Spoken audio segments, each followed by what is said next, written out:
What's up, yo? So, kumusta guys? Sana nandiyan kayo sa mabuting kalagayan. So, God bless sa atin lahat. And for today's video, so, magagawa pala ko ng shake guys. Shake na papaya kasi medyo matigas kasi. Akala ko hinog na kasi hindi ko alam hinog. Medyo matigas pa pala daw. Sabi ng So, para matigas pa. So, ang idea ko, kasi, di ba, hindi na siya kung mabuksan na siya. Hindi na siya mahinog. So, masira na lang. So, itatry ko gawa ng isi-shake, i-blender ko na.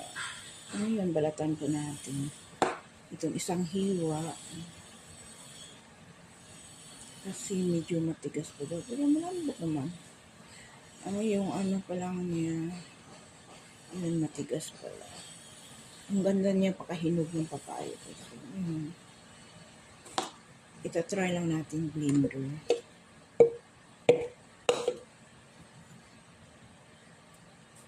Tigas pa pala. Tigas pa talaga. Pero ang tamis yata. Hindi ko natingin. Tamis. Bro. Ano pala?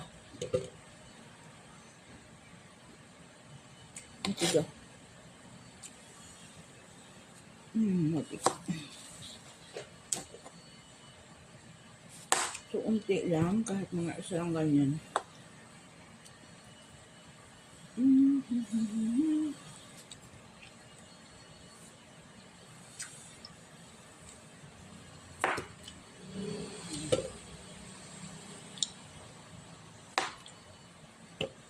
So, ito lang guys, hindi natin ubusin. Mamaya nito.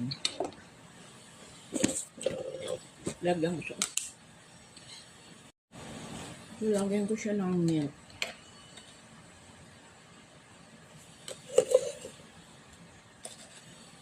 Mga 2 kutsara lang or 3. Lagyan ko siya ng brown sugar kahit mga 2 kutsara kasi hindi kasi kami gumamit ng puti guys, brown talaga. So, ganyan lang, parang hindi masyado makamis. So, let's go. So, wapay tubig. So, nilagay ito po natin. Maganda itong papaya guys. Kung sino hindi masyado magkaano.